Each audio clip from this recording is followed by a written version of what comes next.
Assalamualaikum warahmatullahi wabarakatuh. Halo semuanya, saya Tuti Herlina, mahasiswi program studi S1 Komunikasi Universitas Cyber Asia. Pada kesempatan kali ini, saya akan mempresentasikan jawaban dari tugas mengenai kreativitas, lateral thinking, dan konsep anti kompetisi. Presentasi ini disusun untuk memenuhi tugas mata kuliah Creative Thinking. Mari kita mulai. Ada 4 poin utama yang akan saya bahas dalam video ini. Pertama, kita akan membedah apa itu lateral thinking.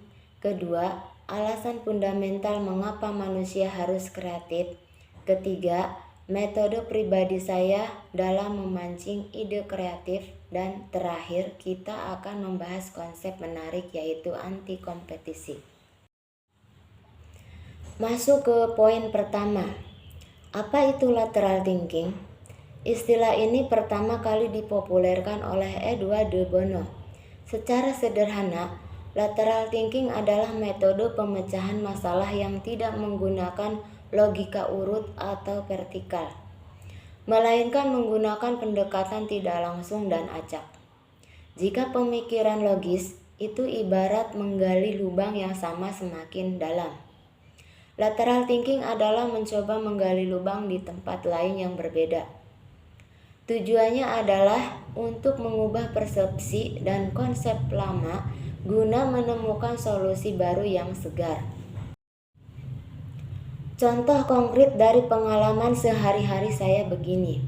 Suatu hari, saya pernah tidak sengaja meninggalkan kunci motor di dalam jok motor yang sudah terkunci otomatis.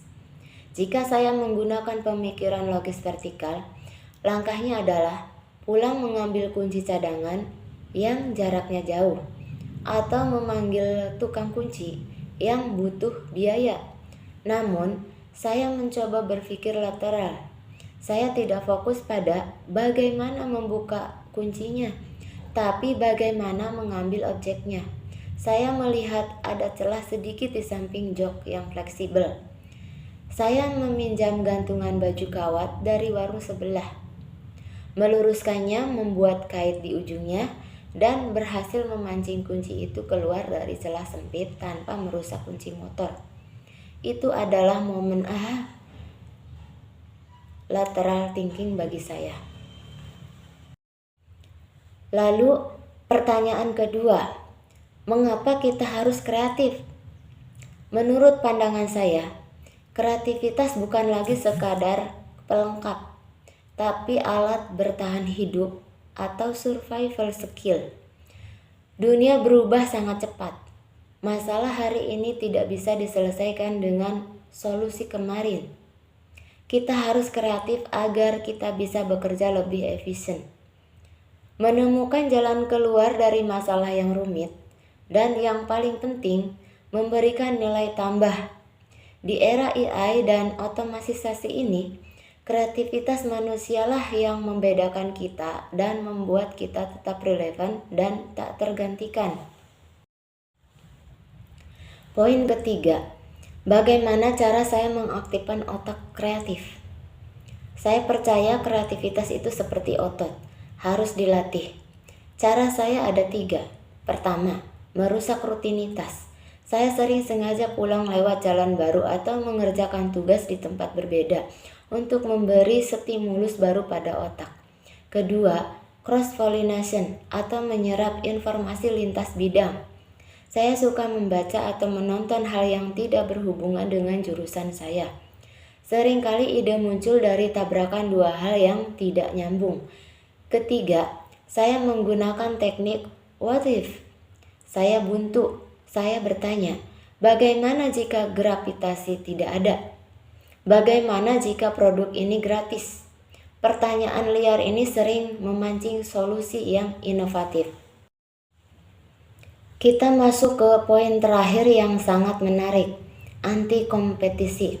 Perlu dipahami, anti kompetisi di sini bukan berarti praktik monopoli curang yang melanggar hukum. Dalam konteks strategi dan kreativitas, Anti kompetisi merujuk pada strategi bisnis di mana kita membuat persaingan menjadi tidak relevan. Ini sering dikenal dengan Blue Ocean strategi. Daripada berdarah-darah bersaing di pasar yang padat atau Red Ocean, memperebutkan kue yang sama, kita menciptakan pasar baru atau kue baru di mana belum ada pesaing sama sekali di sana. Contoh konkret yang paling saya kagumi adalah Cirque du Soleil, sirkus matahari. Dulu, industri sirkus itu sekarat, persaingannya ketat, biayanya mahal karena harus memelihara hewan, dan penontonnya anak-anak makin sedikit. Sirkus selain bersaing banting harga tiket, Cirque du Soleil melakukan langkah anti kompetisi.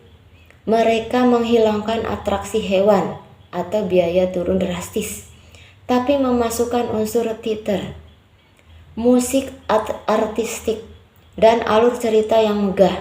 Target pasarnya dirubah dari anak-anak menjadi orang dewasa yang bersedia membayar tiket mahal setara tiket opera.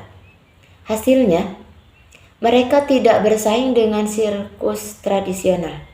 Mereka menciptakan ruang pasar baru yang belum ada persaingannya. Itulah esensi anti kompetisi. Sebagai kesimpulan, baik itu lateral thinking maupun strategi anti kompetisi, semuanya bermuara pada satu hal: keberanian untuk berpikir beda. Kreativitas adalah kunci untuk tidak hanya bertahan, tapi memenangkan masa depan.